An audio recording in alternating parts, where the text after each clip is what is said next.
YouTube, how the heck you doing? This is Corey with Watcher of Realms. We're back. This is another Guild War video. We are against New World Order, which is typically like a top 5 through 10 guild. They're honestly really good overall. So one of the things that I like about them is they tend to have some really interesting defenses from all the months and months and months that I've gone ahead and gone against this guild.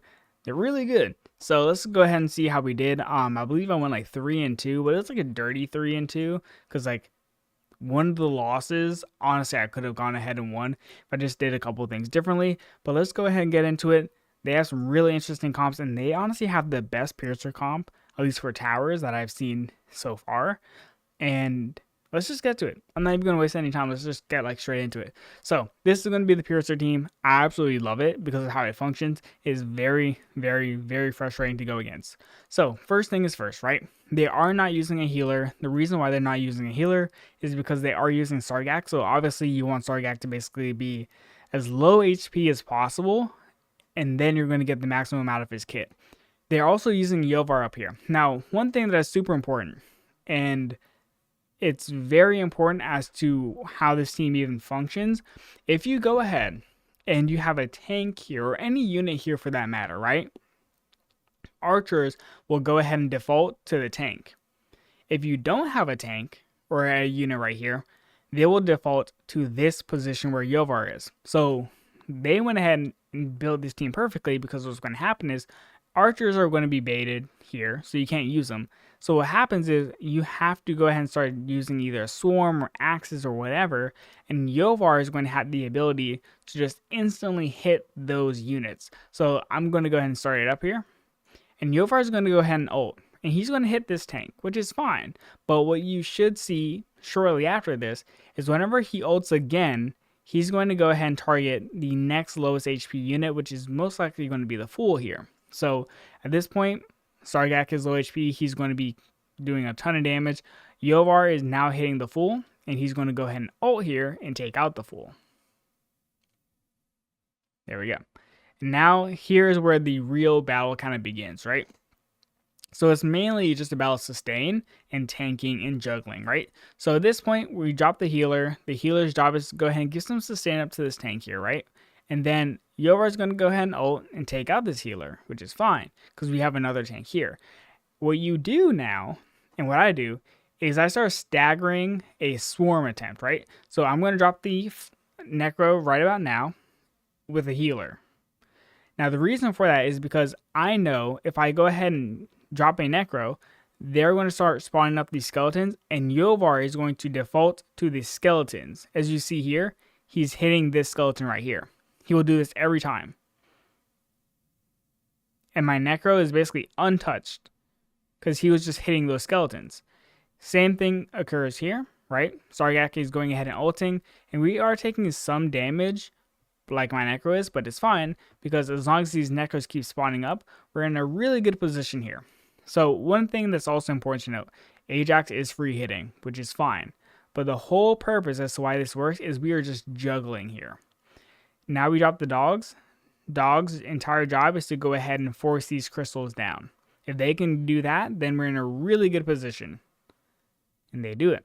And then the healer is here. Once you go ahead and you can get past the Yovar, you're in a really good position just clearance-wise to go ahead and win this match, right? Because what happens is, if Yovar can't deal with these units, you only have to worry about Sargak and Ajax as the main damage dealers, which, while they're good, right, they're very, very useful. If you can just get past the Yovar, you're in a great position. And then what I'm going to do is I'm going to drop another dog here. And this should be the win right here, because all these units are going to start pushing through. And that's what gives us the win, right? Necros are still here, spawning up. And one thing that's also super important, Sargak is constantly switching targets here, right? He's always going to hit the skeletons and then the dogs, which is fine because what happens is Necros are spawning 2 skeletons each, 4 skeletons in total. We're good, right? It doesn't matter what happens at this point because we're going to spawn up more than enough units that Sargak can't necessarily deal with. And that's how we go ahead and win this match. Basically, we use the deficiency of the piercers to our advantage. They're going to constantly swap targets because of whatever is the lowest HP target. If we can keep juggling them with the Necros, we win the match, right? That is an insane BP check though.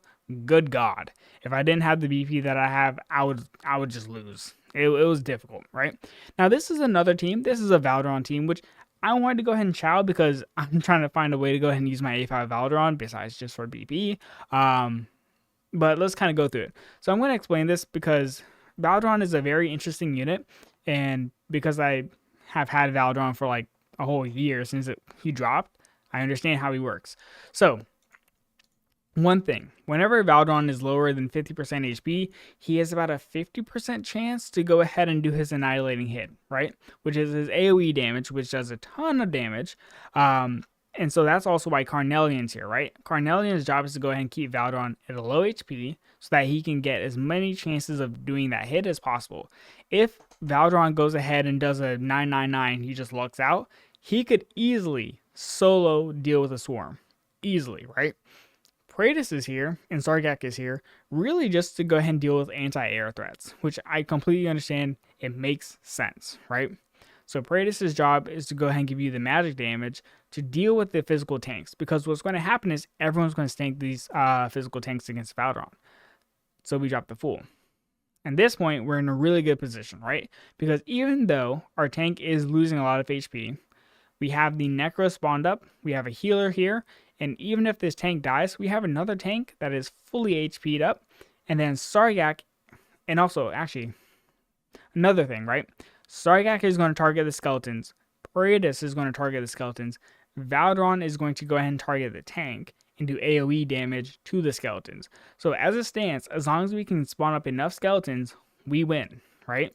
So we have this Necro here, and we have another one kind of trailing in the back, which is perfect because you also want to stagger this, because if Valdron does enough AoE hits, he could easily go and take out both Necros. So you kind of want to stagger them as much as you can, and then we drop the dogs. Now that we've pushed through, we're pretty much going to go ahead and win this. The only thing that can ruin this is if Valdron goes ahead and does multiple AoE hits. In this round, he does not do it, thankfully, right?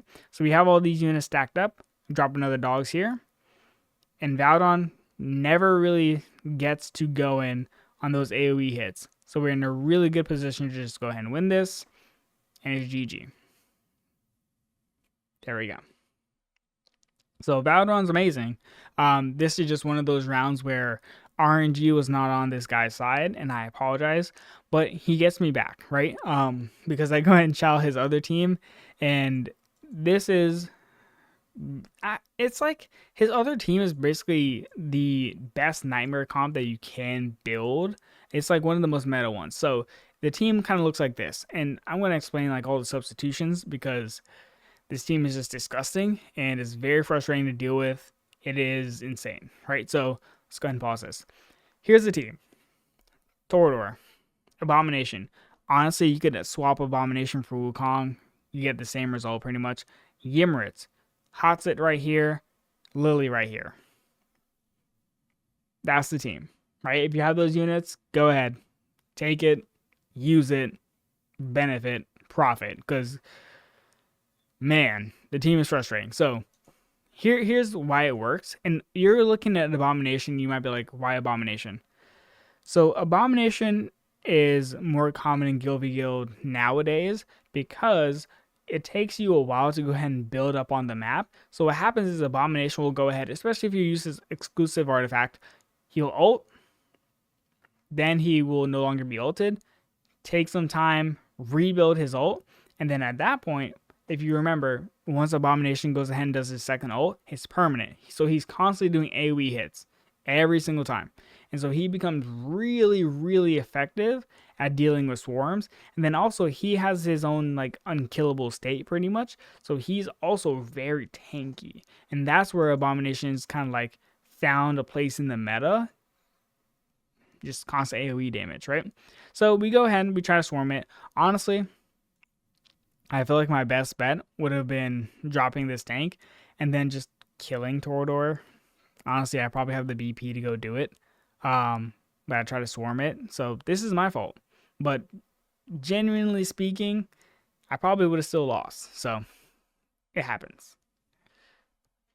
Awesome. So here we go. So we have the Necro spawned up. We have the Pharaoh Guard. We're kind of running it down. And here we go. Abomination has now ulted. So he is permanently in ult now. So what's going to happen, he is going to solo deal with the tanks here. Hatsut's also bouncing off her autos and kind of whittling away at all these units.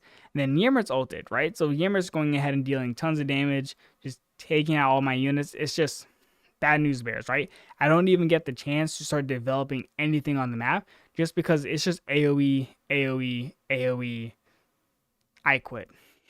Like, the team is absolutely disgusting. I really think my best bet would have just been trying to just kill it with axes, but, you know, I thought maybe I would survive. Does not happen.